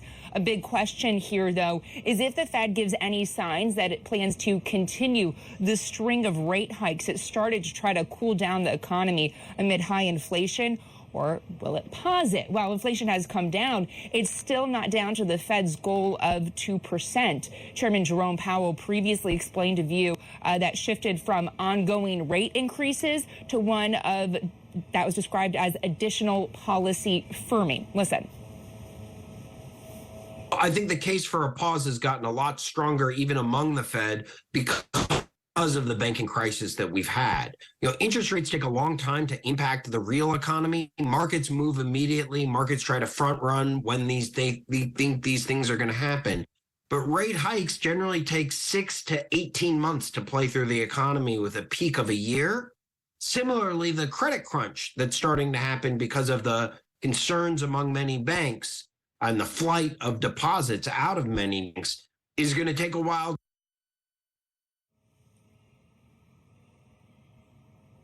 And Veronica, this decision comes with a couple of key factors in the backdrop. There's the political standoff on raising the debt limit. Treasury Secretary Janet Yellen recently warned that the government could default as early as June without action. But neither the president, who wants it raised without conditions, or House Republicans, who want spending cuts incorporated, have seemed to blink on their positions ahead of a meeting scheduled for next week. It also comes amid stressors in the banking industry and several regional bank failures. Most recently, First Republic Bank was shut down and assumed by J.P. Morgan. This week, interestingly, a group of 10 lawmakers sent a letter to Chairman Powell urging the Fed to pause the rate hikes. The lawmakers cited that turmoil in the banking industry and concern over what they called lagging impacts from the previous hikes. They're concerned about a recession and the impact on the labor market. They state, I'm going to read part of this for you, quote, "We strongly urge you to respect the Fed's dual mandate, pause your rate hikes, and avoid engineering a recession that destroys jobs and crushes small businesses." Now, this decision comes as the White House has tried to tout the president's economic agenda, pointing to things like job growth, unemployment, and a slowdown in inflation, but has maintained that the Fed is independent. We expect to learn more shortly. Veronica? All right, Haley Bull at the White House. Grab some water, Haley. I can tell you need to cough. All right, Haley, we appreciate it. Thank you. So President Biden is expected to meet with lawmakers in Washington to try to hammer out an agreement to raise the debt limit. That meeting set for next Tuesday between House and Senate leaders and President Biden. And it was announced shortly after Treasury Secretary Janet Yellen warned that the U.S. could face default as soon as June 1st if the debt ceiling isn't raised before then. The President and House Speaker Kevin McCarthy have been at odds now for months. And until now, President Biden has refused to meet with Republicans. Let's get you right out to Scripps News congressional correspondent Nathaniel Reed has been watching this closely and joins us now live from Capitol Hill. So, Nate, the House is out this week. The Democratic majority Senate is in, though. What have Senate Democrats been saying about this? Well, Democrats are largely opposed to the bill that the House of Representatives passed last week on a very narrow partisan basis, the Limit Save Grow Act of 2023, which would raise the debt limit by $1.5 trillion, but also make what Democrats are calling some fairly draconian cuts to spending, returning spending back to 2022 levels and limiting future spending for the next 10 years to growth of just 1% per year, something Democrats have made very clear they're not interested in doing. Take a listen. We have less than a month to go until we hit June 1st. Every day wasted is another day closer to catastrophe.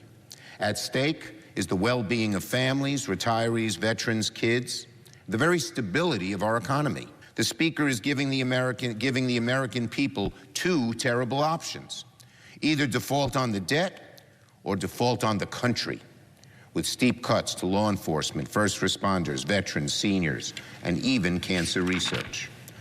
Just think how radical such an ultimatum truly is.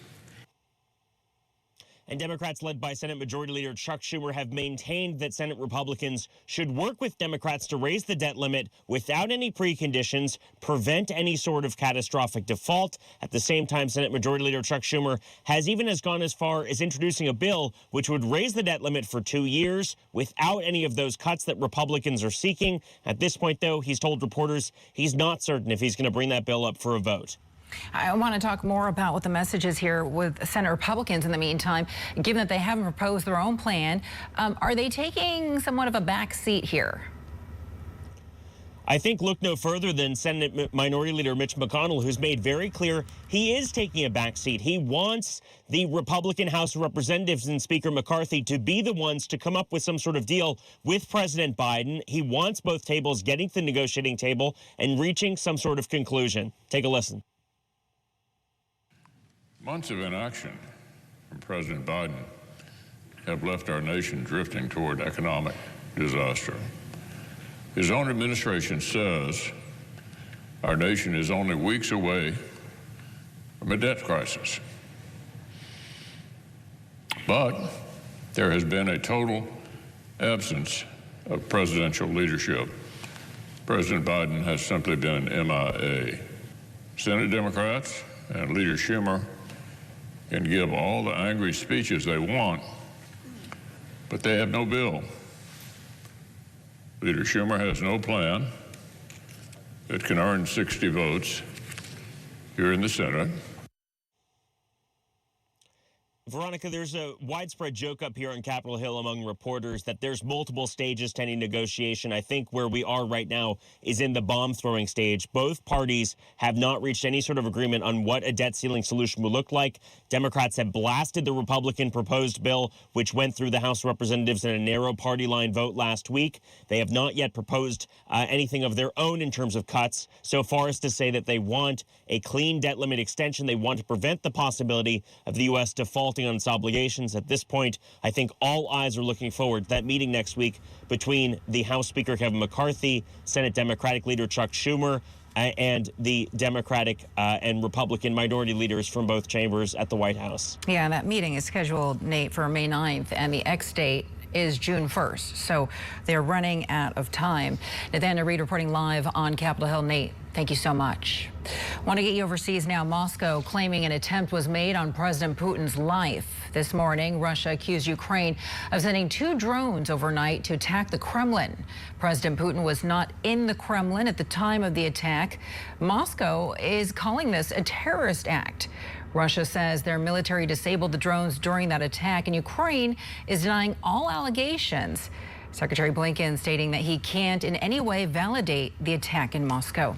Scripps News correspondent Shelby Wilder is live for us from Ukraine's capital of Kyiv. And Shelby, what has Ukraine said so far about these accusations that they attacked the Kremlin? So Ukraine has vehemently denied any involvement with this alleged attack on the Kremlin. Ukrainian President Volodymyr Zelensky said today that Ukraine does not, quote, attack Putin or Moscow, and that we fight on our territory, end quote. A spokesperson for the Ukrainian president said that this was a trick by Moscow. They said that this could be a false flag operation carried out by Russia so that it could use it as a pretext to try and justify a widespread attack on Ukraine.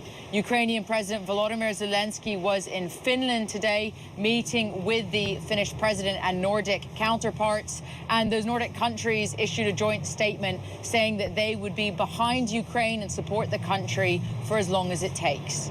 And Shelby, Russia has been ramping up their own attacks in just the past 24 hours. Give us an update here. Tell us what's been happening across Ukraine. Yeah, as you mentioned, Russia launched a new wave of strikes on Ukraine today. It started in the early hours of Wednesday morning with Russia launching 26 Iranian-made Shahed drones. Now, Ukraine's Air Force said they shot down 21 of those Shaheds, but the remaining drones did hit central and eastern Ukraine, which set fire to a Ukrainian oil depot and also damaged infrastructure such as a state administrative building. And this was the third failed attempt by Russia to attack Kyiv, the nation's capital, within 6 days. We have been under frequent air raid sirens here. We've had many sleepless nights. Just today alone, Kyiv has had 3 separate air raid sirens activated that have gone on for numerous hours, telling civilians to seek shelter immediately. And today, Russia also attacked the city of Kherson in the southeast of Ukraine. We know that 4 separate incidents of shelling there has killed at least 16 civilians and has wounded 22 others. And one location where this strike took place by Russia was a supermarket, which has opened investigations relating to war crimes. That's the latest from me, though, here on the ground in Kyiv. All right, Shelby Wilder reporting live for us from Kyiv, Ukraine. Shelby, we appreciate it. Thank you so much. As we go to the break now, we want to give you some live pictures from Midtown Atlanta. We've been covering some breaking news. Police have been confirming there is an active shooter. This is right outside of Northside Medical in Midtown Atlanta. Atlanta police are saying that they are aware of multiple injuries so far, and they are still actively looking for the alleged suspect. Want to give you a look at the pictures that Atlanta police have shared on Twitter so far, asking the public to be on the lookout for this man. So far, it looks like just one suspect in a gray hoodie, dark pants, also sneakers, carrying a beige backpack on his chest. We have a crew headed to the scene right now, and we'll bring you more as we get it. Scripps News Live is back after this.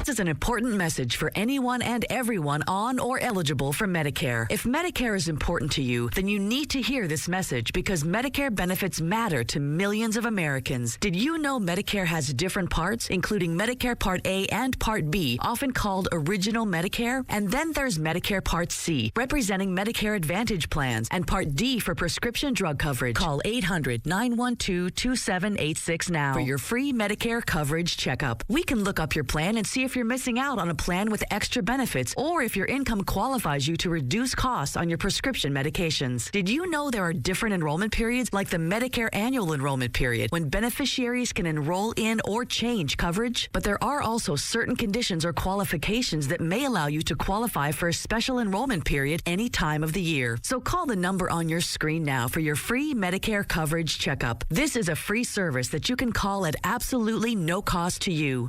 I'm on Medicare. I called to see if my income qualified for lower prescription medication costs.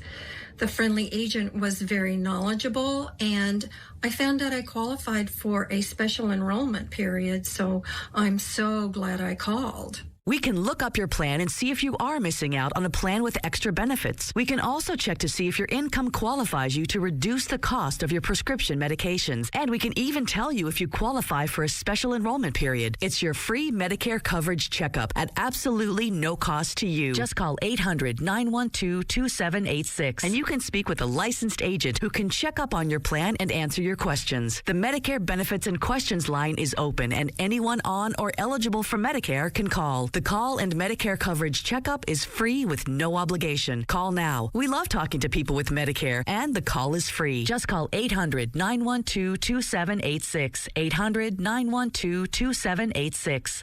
Make your gift personal this Mother's Day with custom glass prints she'll love. Images are printed directly on glass in brilliant color and clarity. Turn your memories with Mom into remarkably different prints. Go to tryfracture.com and get 30% off orders over $50. When Lila was ready to sell her ring, she sent it to Worthy, where they took care of everything and auctioned it on her terms. Then, Worthy sent Lila her money. You're worthy of more. Get started at worthy.com.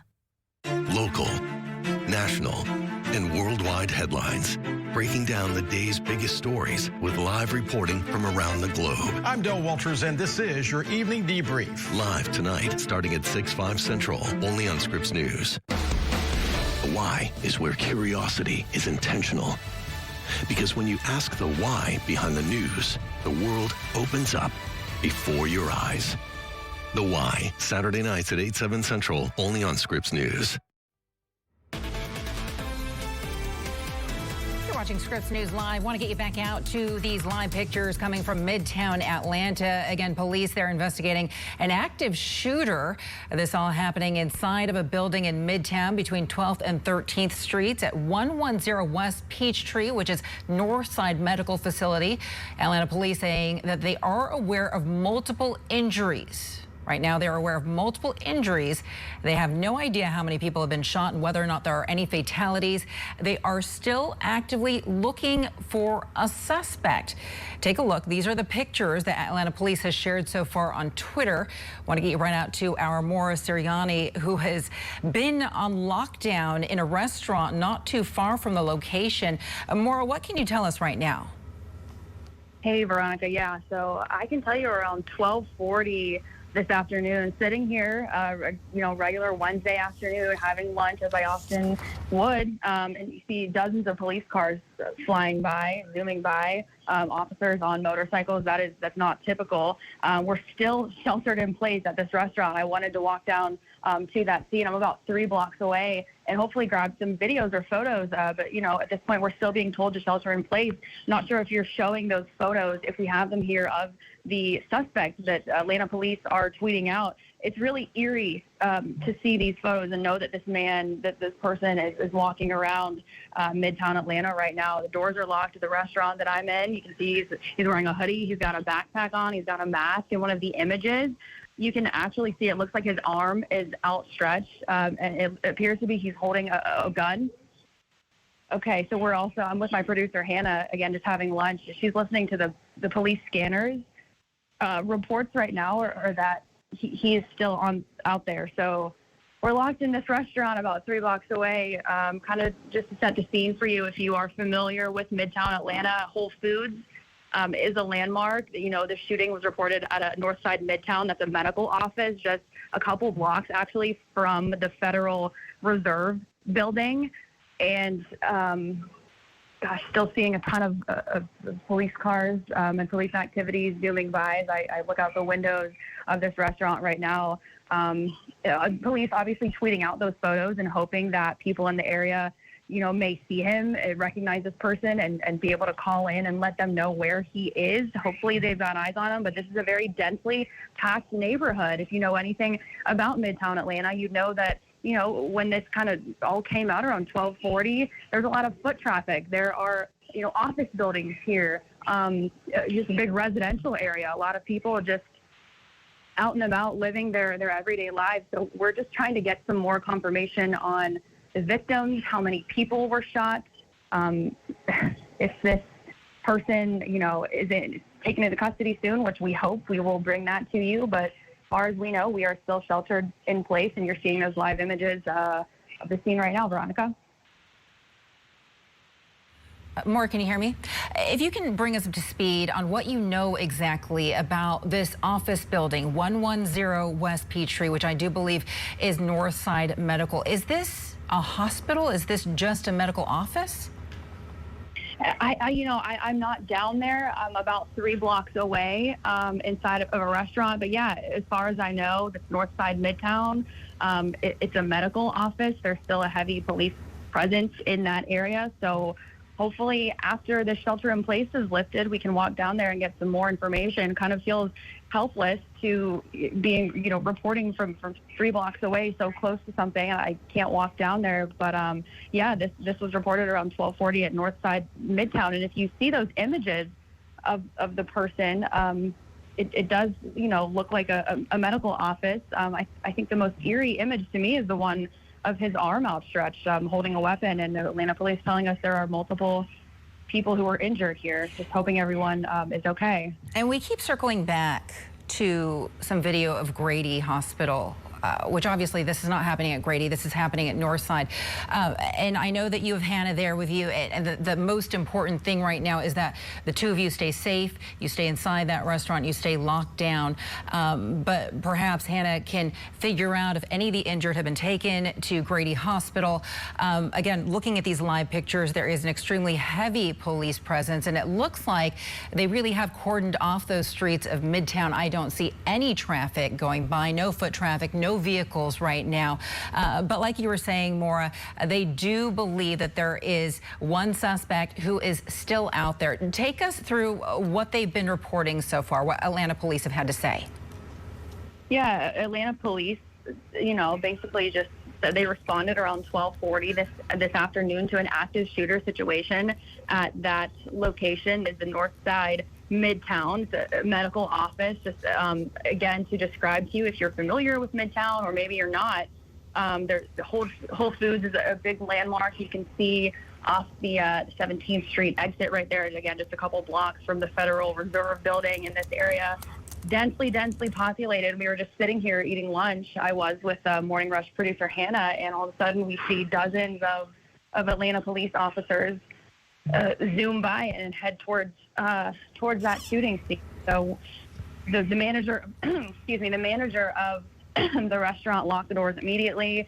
Everyone here is just kind of glued to their phones. We're glued to the coverage. We're praying that everyone is okay, and just following these updates basically live, just as everyone else is. And I wanted to go ahead and update you now on the situation, Maura, because we're learning that 3 people have been transported to the hospital now with injuries.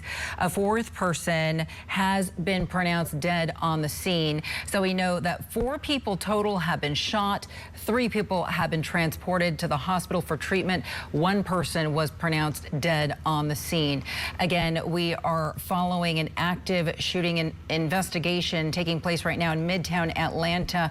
It looks like the suspect is still out there. They do not have a suspect in custody at this point, but the streets of Midtown obviously have been cordoned off. And we've been speaking with our correspondent, Maura Sirianni, who was having lunch just 3 blocks away in a restaurant there in Midtown and was asked to shelter in place. Maura, what is the scene at the restaurant that you're in right now? What are people saying? People are glued to their phones, Veronica.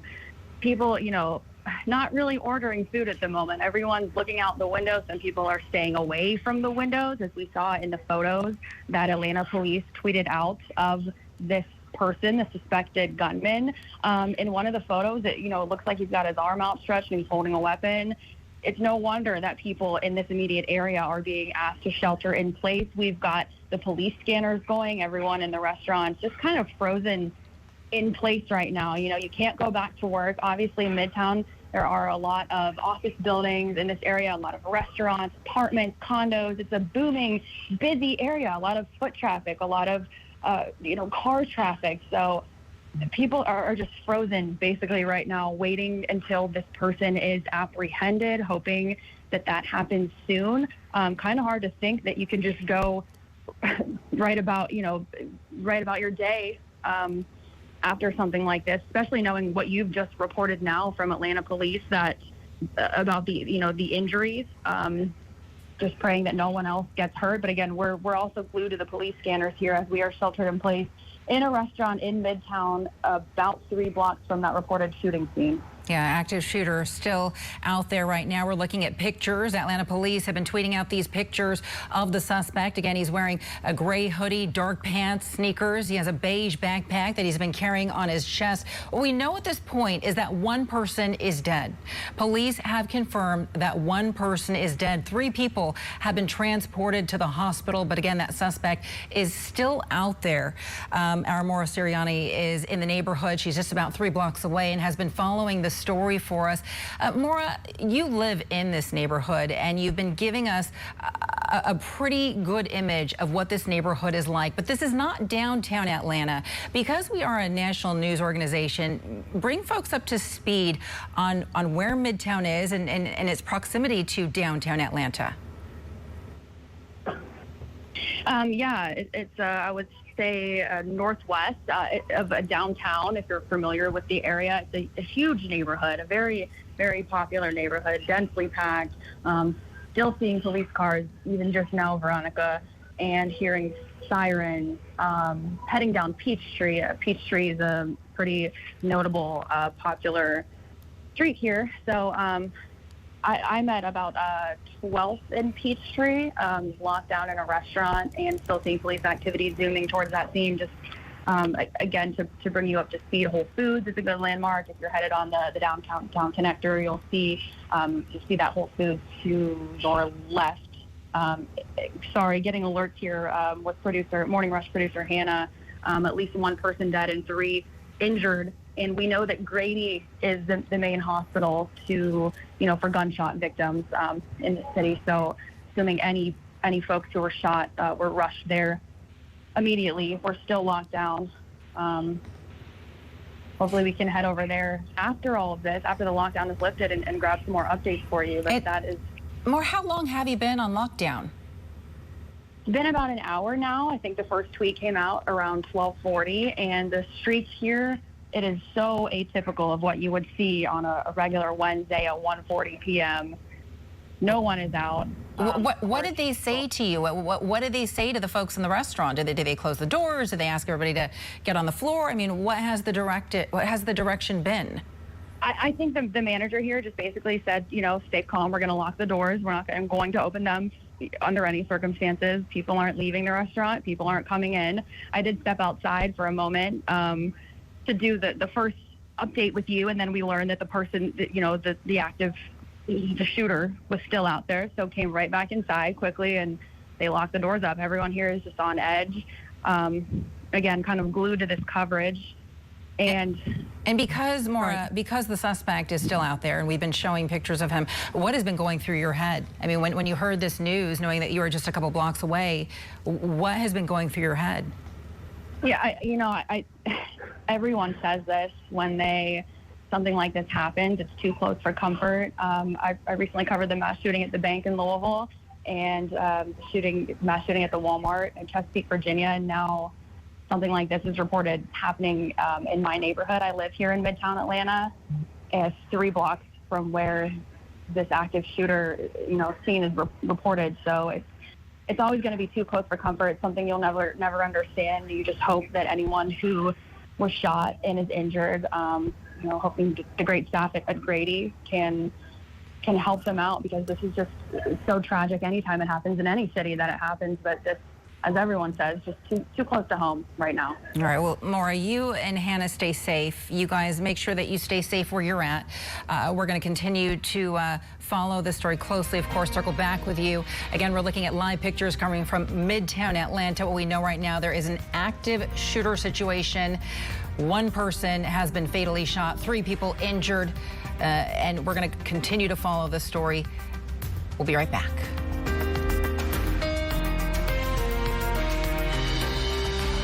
Do you spend hours maintaining your gutters? Save that time with LeafGuard's maintenance-free system. Call 1-833-2-GUTTERS.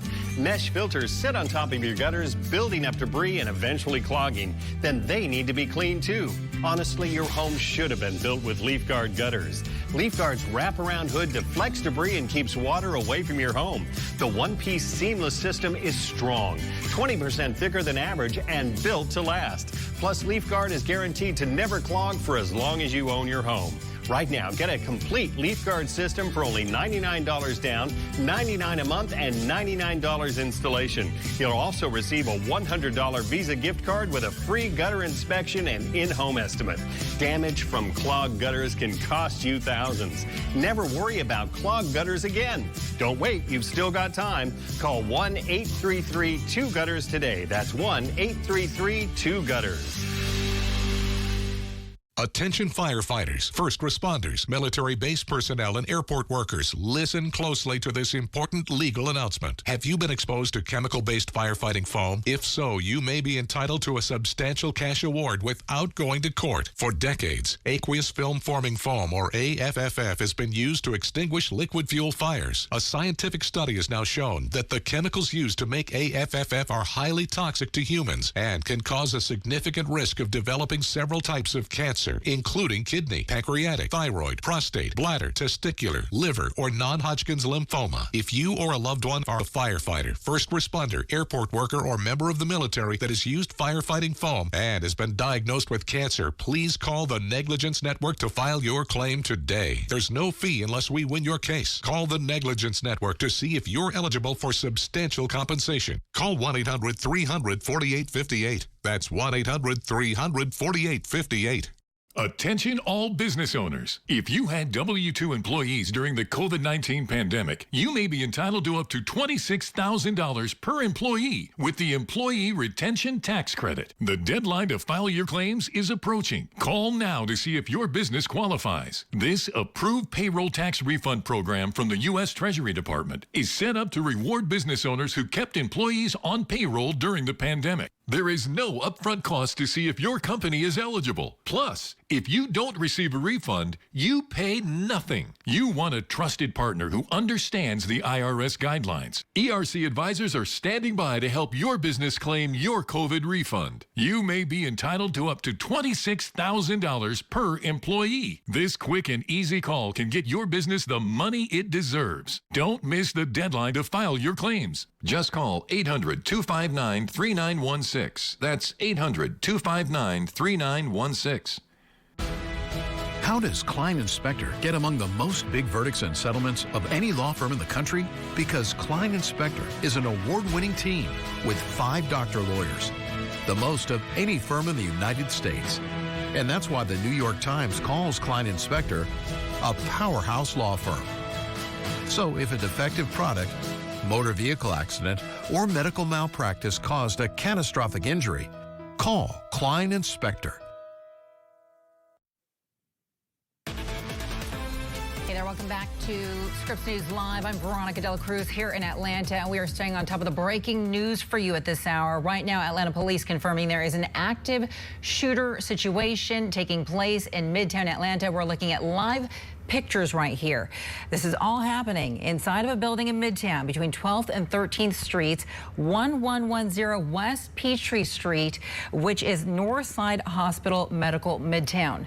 Atlanta police confirming right now that 1 person died on the scene. 3 others were taken to the hospital for treatment. They are still actively looking for the alleged suspect. Here's a look at pictures that Atlanta police have been sharing on Twitter. Police believe that the suspect is armed and dangerous. There he is right there wearing a gray hoodie, dark pants, carrying a beige backpack on his chest. We do have crews headed to the scene right now, and we're going to continue to bring you updates as we get them. Moving now to other news coming out of Texas. The man accused of shooting and killing 5 neighbors behind bars now. The manhunt ended for 38-year-old Francisco Oropeza yesterday evening. He was found hidden under a pile of laundry less than 20 miles away from the shooting scene. He's in jail right now under $5 million bond. Investigators also arrested a woman identified as Oropeza's partner and several others in connection with Friday night shooting. In other news, we should know shortly whether the Federal Reserve will be raising key interest rates again. Most analysts are expecting a 1/4 percentage point increase, and it will be the 10th increase since March 2022. Experts are waiting to see whether the Fed will hint at an end to increases for the rest of the year unless inflation continues to get worse. So with Title 42 expiring a week from tomorrow, the U.S. and Mexico have agreed to new policies created to reduce illegal border crossings. The new agreement is also meant to give migrants other options. Under the plan, Mexico will accept as many as 30,000 people from Venezuela, Haiti, Cuba, and Nicaragua every month who are denied entry at the border. Up to 100,000 people from Honduras, Guatemala, and El Salvador will be able to live and work in Mexico as long as they have family in the United States. Title 42 allowed them to be turned away due to the COVID pandemic. So the expected surge of migrants will likely put more strain on Border Patrol agents. Pat Paris with Scripps News Tucson spoke with the Vice President of the National Border Patrol Council, who's concerned that his fellow agents are about to be overwhelmed. Everyone's asking you to process faster. We need to stop just processing faster, and we need to have serious consequences for people breaking our law. Art Del Cueto is vice president of the National Border Patrol Council, a labor union that represents U.S. Border Patrol agents. He hears the frustration from agents being pulled from patrolling the border to instead process migrants. As the number of border crossings continue to rise, Del Cueto believes there are solutions that need to come from Washington. You have to detain them. You have to have immigration judges and asylum officers down on the line. You need to look at these cases, and the individuals that do not qualify, you have to immediately expel them and send them back to their country. The National Border Patrol Council has been highly critical of the Biden administration, pointing to the record number of migrant encounters at the southwest border since President Biden took office in January of 2021. But in April, Del Cueto welcomed a bipartisan group of lawmakers from Washington, led by Senator Kyrsten Sinema and Congressman Juan Ciscomani, to see the border firsthand. The drug cartels, the people that are bringing drugs into the country, they don't care what side of the aisle you are on. They just want to sell their product and make money. Del Cueto believes the cartels take advantage of gaps along the border left vacant as Border Patrol agents do administrative work. He says cartels use those gaps to smuggle in drugs and individuals looking to avoid detection. Those are all things that are going to continue to affect this country for many, many years. There's a proper way to come in, there's an improper way to come in, but right now the only individuals that are taking advantage are the criminal element, the drug cartels, because they know where the gaps are being created. The National Border Patrol Council represents some 18,000 Border Patrol agents and support personnel assigned to the U.S. Border Patrol.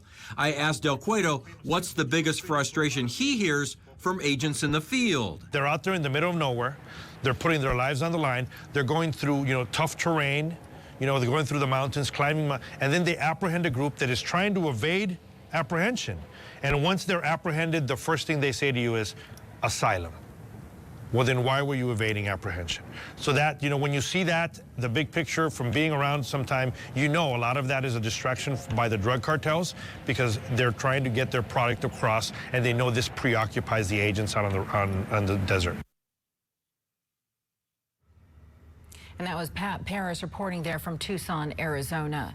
As we go to break right here, we've been staying on top of the breaking news coming out of Midtown Atlanta. An active shooter situation unfolding right now.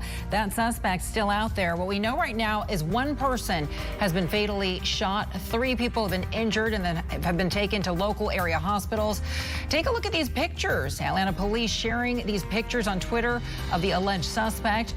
You see him there in a gray hoodie, dark pants, carrying a beige backpack across his front. Police do believe that he is armed and dangerous.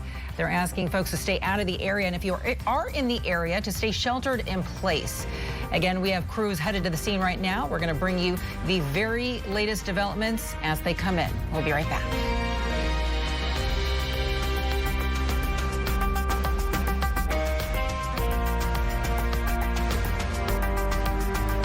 Do you have too much body fat? It tends to accumulate on your stomach, hips, and thighs. Are you struggling to lose weight? Does it seem like no matter what you do, you just can't get rid of excess body fat? Body fat builds over our midsection. Body fat increases from lack of exercise and poor diet. The Obesity Research Institute has found the solution. It's called Lipozene. Lipozene is clinically proven to help reduce your body fat and weight. And to raise awareness about this weight loss breakthrough, the company is letting people try Lipozene risk-free for 30 days. Now you can lose 4 times more weight. Just add Lipozene for only $29.95. Call right now and we'll double your order for free and ship it free too. And for a limited time, we'll double the size of each bottle for free. So now you have 4 times the Lipozene for just $29.95. Plus, you'll get Metabo Up Plus to help boost your energy and metabolism. But you must call. Lipozene is clinically proven to help you lose body fat. In fact, a double-blind study showed that not only did participants lose weight, but 78% of each pound that was lost was pure body fat. What's even more amazing is that people were not asked to change their daily lives. It's so easy. Just take Lipozene. That's it. If you're ready, then call the number on your screen right now. Lipozene is worth the price because Lipozene is clinically proven to work. Now you can lose 4 times more weight. Just add Lipozene for only $29.95. Call right now and we'll double your order for free and ship it free too. And for a limited time, we'll double the size of each bottle for free. So now you have 4 times the Lipozene for just $29.95. Plus, you'll get Metabo Up Plus to help boost your energy and metabolism. But you must call. Call 800-224-1751. When Lila was ready to sell her ring, she sent it to Worthy, where they took care of everything and auctioned it on her terms. Then, Worthy sent Lila her money. Get what you're worth at worthy.com. At Omaha Steaks, we do burgers differently. We take a premium aged steak like this and turn it into a pure ground burger like this. So this is actually a ribeye. This is a New York strip, top sirloin, beef brisket, and this is a filet mignon. For a limited time, our Burger Perfection flight comes with 20 big, juicy burgers, all for just $79.99, plus free shipping. Get it today at omahasteaks.com/TV. This is Burger Perfection, guaranteed. Join renowned journalists and filmmakers. Oh my God. For news stories every week. What else do we have to do? Scripps News Showcase. Sunday nights at 9/8 Central on Scripps News. Welcome back to Scripps News Live. Want to get you back out to some breaking news right now. You know, the Atlanta police are confirming there is an active shooter situation happening in Midtown Atlanta. We're looking at live pictures right here. This is all happening right now inside of a building in Midtown Atlanta between 12th and 13th Streets. That address 1110 West Peachtree Street. It is Northside Medical Facility. Atlanta police confirming that 1 person died on the scene. 4 others have been taken to the hospital right now for treatment. They are still actively looking for an alleged suspect, and they have been tweeting out photos asking the public to be on the lookout for this man. These are the pictures that the Atlanta Police Department have been sharing on Twitter. This man wearing a gray hoodie, dark pants, some sneakers, and what looks to be a backpack on his chest. Police are saying that he is armed and dangerous, so please stay out of the area. If you are in the area already, please stay on lockdown. Shelter in place wherever you are. Again, we have a crew headed to the scene right now. Our Maura Sirianni has been reporting from just a few blocks away. She has been on lockdown in a restaurant just 3 blocks away from all of this has been unfolding. Again, we are covering this active shooting situation in Midtown Atlanta. Live pictures as it looks as though they are now evacuating that building. 1110 West Peachtree is a medical facility. It's Northside Medical. and it looks like police are now trying to get folks who've been in lockdown in that building out. You could see them all walking out in a single file line. Again, we do know that there have been multiple injuries reported. At least 4 people have been reported with injuries taken to local area hospitals. 1 person was pronounced dead on the scene. Again, looking at live pictures right here from Midtown Atlanta, just outside of downtown, where an active shooter is still out there. Police believe that he is still out there. He is armed and dangerous. One suspect they believe is responsible for the person who has been shot dead. 4 people have been transported to hospitals with injuries. Again, we're going to stay on top of this and bring you the very latest. I'm Veronica Dela Cruz reporting for Scripps News Live, and we're back after this.